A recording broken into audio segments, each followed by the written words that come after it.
Hey guys, आज हमारे Nepal tour में काठमांडू का आखिरी दिन है। आज तीसरा दिन और मैं जा रही हूँ बोतल पकड़ के भागीमती पानी लेने, और जो कि गंगा पानी है और नेपाल में इसे भागीमत के नाम से जाना जाता है। तो सुबह सुबह 5 बजे उठ के मैं जल्दी से आ गई, पूजा पाठ कर ली पशुपतिनाथ टेम्पल का, और अच्छे से टेम्पल में मैं आखिरी टाइम के जैसे पूजा कर ली। ये टेम्पल बहुत ही खूबसूरत है।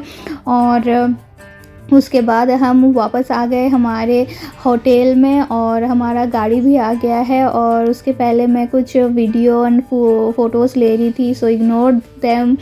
और ये हमारा होटल था जो कि 4 फ्लोर का था। यहाँ पे हम रुके थे काठमांडू पशुपतिनाथ प्लाज़ा में, और यहाँ से हम कुछ स्टॉल्स वगैरह ले रहे हैं एज अ निशानी के तौर पे। और हम अपने बस में भी बैठ गए हैं सारे के सारे यात्री। और ये था रुद्राक्ष पशुपतिनाथ रुद्राक्ष भंडार, जिस दुकान से हमने इतनी सारी ख़रीदारी की। मेरे लास्ट ब्लॉग में भी मैंने आपको दिखाया था ये दुकान।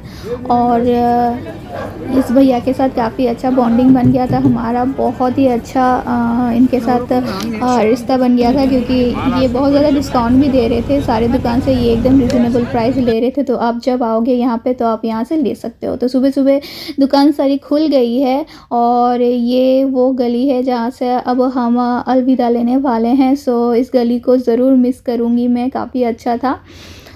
और अब हमारी बस भी चल पड़ी है काठमांडू से पोखरा की तरफ। और ये है पशुपतिनाथ टेम्पल का जो बाउंड्री है। तो हम लोग रात को यहाँ पे आए थे 3 दिन पहले, और आज यहाँ से अलविदा लेने की बारी है, विदा लेने की बारी है। तो हम वापस जा रहे हैं। ठंडी लग रही थी, हवा काफ़ी ठंडी ठंडी थी। रास्ते में ऐसा बहुत सारा व्यू अच्छे देखने को मिल रही थी।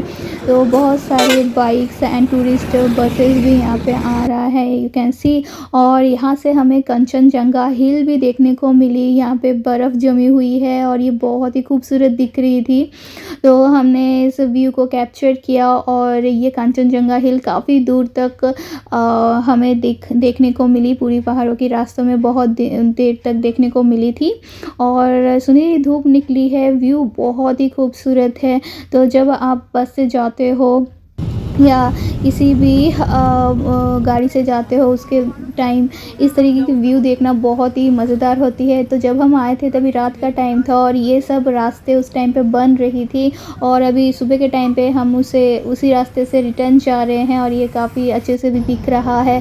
तो शायद बहुत ही जल्द ये सारी सड़कें भी बन जाएगी, और रास्ता थोड़ा और भी छोटा हो जाएगा। ज़्यादा लंबा रास्ता में जर्नी करना नहीं पड़ेगा जब तक ये कैनाल सब बन जाएगी।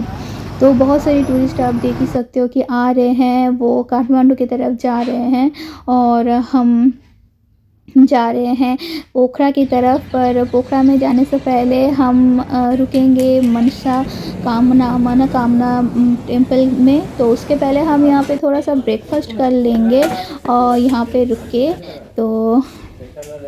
और ब्रेकफास्ट करने के लिए हम यहाँ पे रुक चुके हैं। यहाँ से खाएंगे, और मैंने फिर एक पेप्सी भी ली यहाँ से। यहाँ पे चीज़ों का रेट ज़्यादा है एनीवेज। और ये पहाड़ों पे सरस्वती देवी का मूर्ति भी हमें दिख रही है। आई डोंट नो इतनी बड़ी मूर्ति इतने बड़े पहाड़ के ऊपर कैसे रखते हैं या बनाते हैं। और ये पहाड़ी नदी जो कि काफ़ी खूबसूरत दिखी है, कुछ ये उत्तराखंड की भी जैसी दिखती है। नेपाल का ये पूरा दृश्य जब हम जाते हैं केदारनाथ की तरफ या बद्रीनाथ की तरफ, तभी ऐसी यमुना नदी देखने को मिलती है, गंगा नदी भी देखने को मिलती है। वो ब्लॉग है मेरे उत्तराखंड के, पूरे ब्लॉग हैं, तो मैं एंड स्क्रीन में दे दूँगी, आप मेरे उत्तराखंड की टूर को भी देख सकते हो। तो यहाँ पे अब हम पहुँच गए हैं मनोकामना देवी टेम्पल। और टेम्पल में अभी तक हमें जाना है, जो कि यहाँ पे जो आप रूप वे देख रहे हो वहाँ से जाना है। तो रूप वे में आपको कैसे जाना है, क्या करना है, मैं भी डिटेल्स में आपको दिखाने वाली हूँ। So let's go.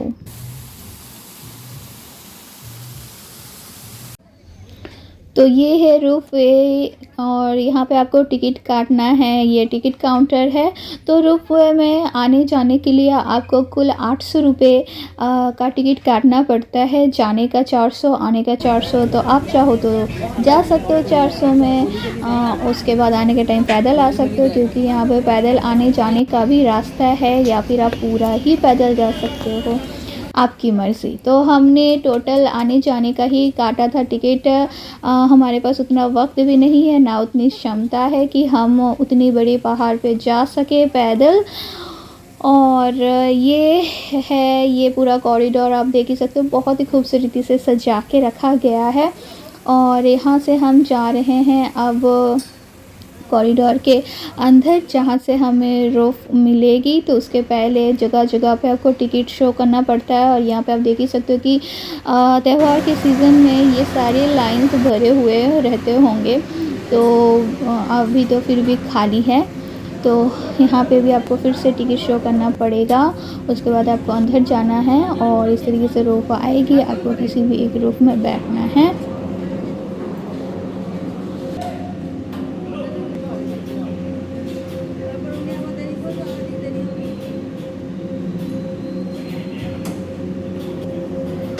तो हम अभी इसी 26 वाले रोप में बैठ चुके हैं। हमारे साथ हमारे फेलो मेंबर्स भी बैठ चुके हैं। और अब हम जाने वाले हैं मंदिर की तरफ और एंजॉय करने वाले हैं इस सफ़र को।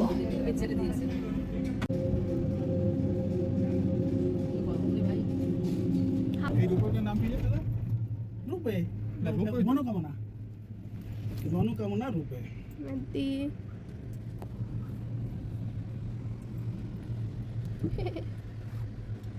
এটাই ভালো লাগছে মনোকামনা রূপে ও আমাদের রূপেগুলো চলে যাচ্ছে এত টাইট কেন অনেক কিছু। तो यहाँ से व्यू बहुत ही सुंदर देखने को लग रही थी। और नीचे हरी भरी पहाड़ें, घास, नदियाँ, एक के बाद एक पहाड़, सूरज, और ये रूफ भी काफ़ी सुंदर दिख रहा था। और ये पूरा व्यू बहुत ही अच्छा था। और कभी-कभी आपको डर भी लग सकता है कि अगर गिरा तो फिर तो ख़त्म। पर काफ़ी अच्छे से बनाया गया है, तो वो डर नहीं है यहाँ पे। जो भी हो वो बाय चांस की बातें हैं। पर अभी फ़िलहाल एंजॉय कर रहे हैं हम लोग इस पूरे व्यू को।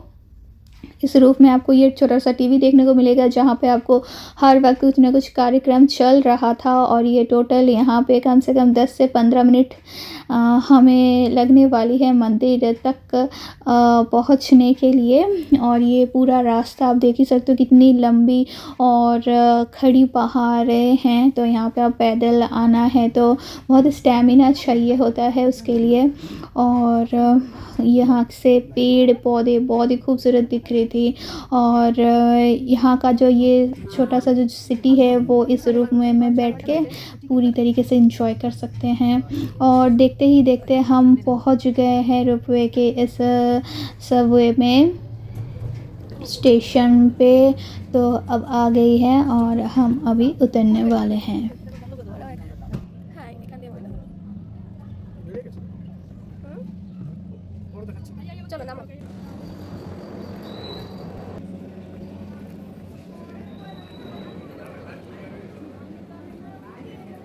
এবার আবার রোদে দাঁড়াও।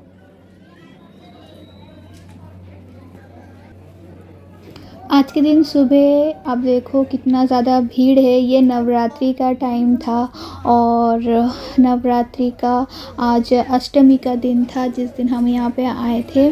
और बहुत ज़्यादा धूप था इस दिन।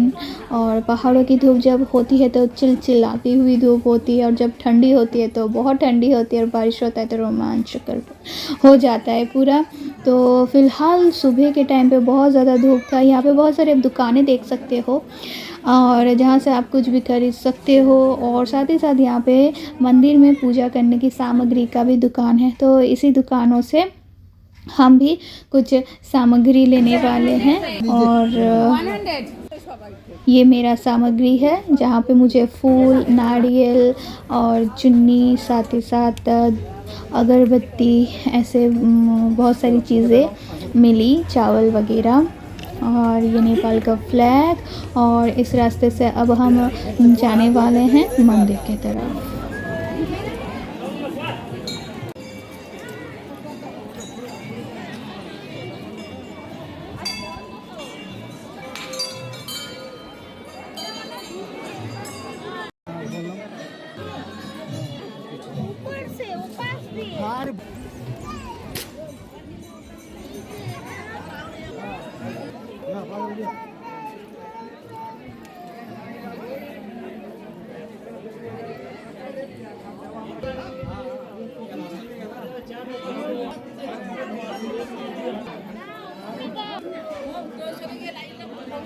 यहाँ पे जितनी भी आप बकरियाँ देख रहे हैं तो ये बलि देने के लिए लाया गया है। शायद यहाँ पे अष्टमी या नवमी के दिन बहुत ज़्यादा बलि होती है और यहाँ के लोगों का मान्य है ये। तो सबके हाथ में एक एक बकरी देखने को मिल रही थी। लाइन बहुत लंबा था।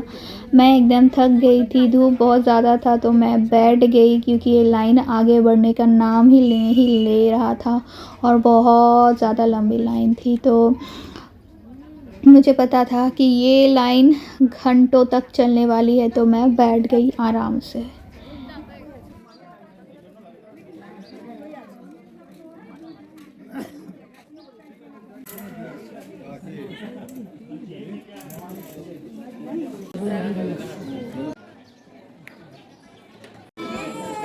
यहाँ पे मेरे पापा भी बैठ गए हैं और यहाँ पे सारे हमारे लोग हैं जो इस पेड़ के छाँव में खड़े हैं। बहुत ही बड़ा और पुराना पेड़ है। यहाँ से आपको मंदिर थोड़ी सी दिख रही है और इस पेड़ के छाँव में बहुत सारे साधु संत भी बैठे हुए हैं जिनसे आप आशीर्वाद ले सकते हो। ये कार्यालय है और ये लंबा लाइन है यहाँ पे। और ऐसे ही करते करते करीब 3 घंटा या 4 घंटे के बाद हमें मंदिर में जाने का अभी अवसर मिल रहा है। मंदिर में भी आप देखो कि लोग घूम घूम के अंदर जाना है सबको। यहाँ से आप मंदिर का दृश्य और जो व्यू है देखो कितना सुंदर दिखेगा।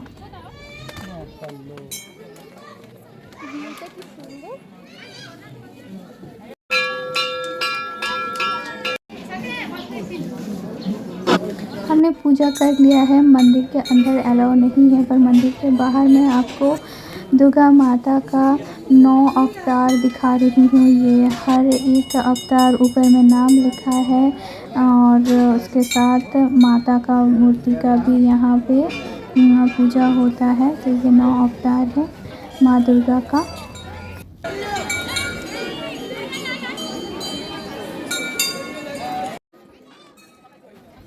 मंदिर में भी माता का ही पूजा किया हमने क्योंकि ये मनोकामना देवी का टेम्पल है और इस टेम्पल का भी बहुत मान्यता है और साथ ही साथ ये बहुत प्रसिद्ध भी है। नेपाल में जो भी आते हैं एज अ टूरिस्ट के हिसाब से भी यहाँ पे उनको ज़रूर लाया जाता है और क्योंकि ये काफ़ी ज़्यादा मान्यता और पुराना टेम्पल है नेपाल का।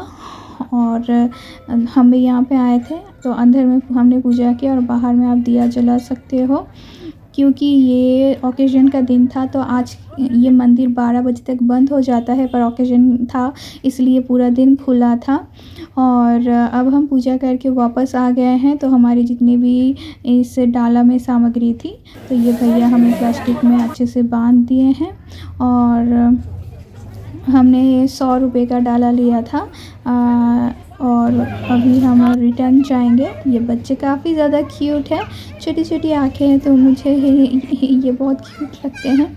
और ये पूरा रो है और अब हम फिर से रोपवे से ही जाने वाले हैं। जैसे कि मैंने कहा था कि हमने 2 साइड का ही टिकट कर लिया था एक ही बार में, तो आप भी वैसे ही कर सकते हो। ये रिटर्न जाने के टाइम पे आप देख सकते हो ये पूरा कॉरिडोर है। यहाँ पे भी कितने लोग भीड़ में खड़े हैं। अभी भी बहुत सारे लोग आ रहे हैं जा रहे हैं मंदिर में। और ये एक खाली कंटेनर वाला रूफ है जिसमें जो बलि चढ़ाया गया था उन सबको चढ़ाया जा रहा है।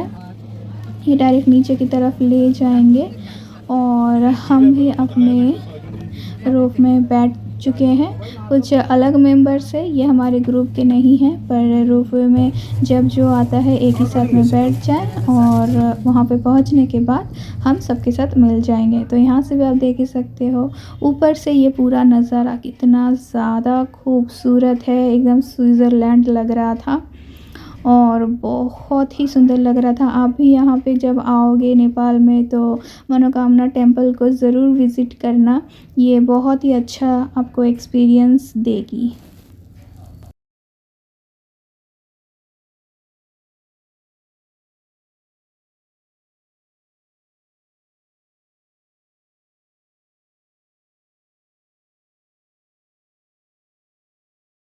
₹800 के हिसाब से जाना आना काफ़ी रीज़नेबल प्राइस है, क्योंकि ये पहाड़ बहुत ही बड़ा है और जाने आने में आपको शायद पूरा दिन लग जाता है। तो एज़ अ 400 के हिसाब से ये रोपवे की जो जर्नी है काफ़ी रीज़नेबल प्राइस में ही आपको मिल जाएगी। तो ऐसे ही करते करते हम फिर से पहुंच गए हैं जहां से हम आए थे।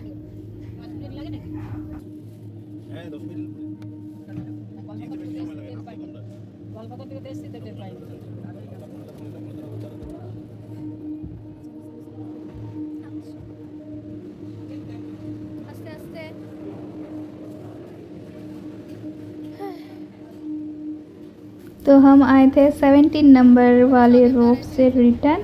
तो जाने के टाइम हमने 26 वाले में हम गए थे और अब हम 17 में रिटर्न आए हैं। तो अब हम जाएंगे बस की तरफ। तो मैं थोड़ा वीडियो करी थी, उतने में बस आ गई थी तो मैं भाग गई हूँ।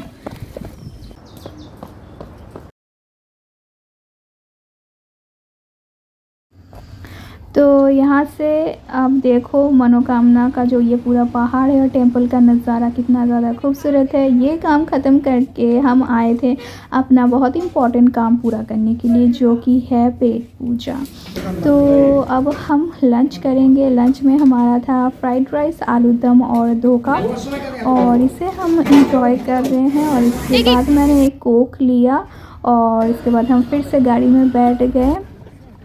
और ये पहाड़ों का रास्ता, ये कुछ कच्ची सड़कें हैं, ये सारी गाड़ियाँ जा रही है काठमांडू की तरफ और हम रिटर्न काठमांडू से आ गए हैं और रात हो गई है। हिल्स देखो रात में एकदम जुगनू के जैसे चमकती है, काफ़ी खूबसूरत दिखती है। और हम सब बहुत ही ज़्यादा थक गए थे और लग रहा था कब तक हम होटल में पहुंचेंगे और रेस्ट करेंगे। और देखते देखते हम पहुंच गए हमारे दूसरे होटल में, जो कि है होटल गोवा पैलेस। तो काठमांडू मतलब नेपाल में गोवा मिल गया हमें, और ये होटल है हमारा जहाँ पे हम अपना काठमांडू से जो हम आए हैं पोखरा में, तो ये पोखरा का होटल है जहाँ पे हम कुछ दिन रुकेंगे। ये पूरा आप व्यू देखो होटल का, काफ़ी अच्छा था, होटल गोवा पैलेस। तो आप भी यहाँ पे आ सकते हो। और तो हमारा आते आते बहुत रात हो गई थी, करीबन 9 से 10 बज गया था। और ये मैं आपको इस होटल के कुछ पीसेस दिखाती हूँ, शो पीसेस और कुछ विक्ट्री एंड प्राइजेस।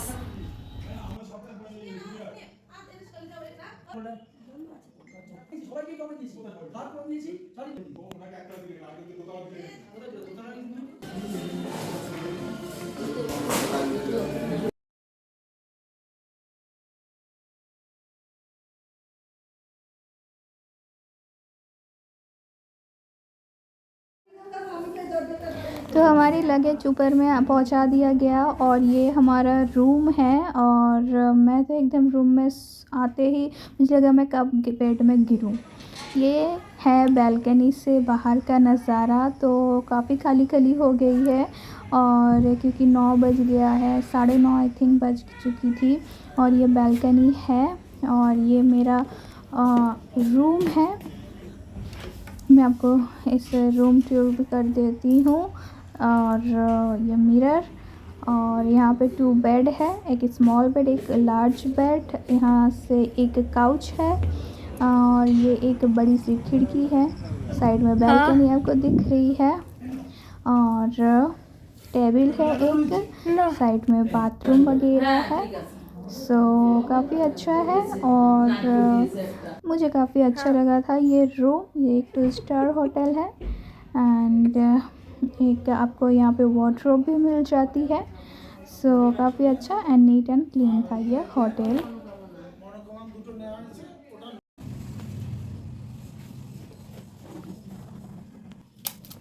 ये यहाँ का होटल का ही पानी दिया गया था, जो कि नेपाल का एक ब्रांड है, नेपा फ्रेश। तो मैं आपको दिखा रही हूँ क्योंकि ये हमारे इंडिया में नहीं मिलता है। सो मैं इस पानी को भी टेस्ट करके देखूँगी कि ये नेपा फ्रेश कैसा है, क्योंकि ये नेपाली ब्रांड है। तो ये हमारे इंडिया में मिलता है नहीं, तो ये कैसी लगती है। So let's test and it's fresh. तो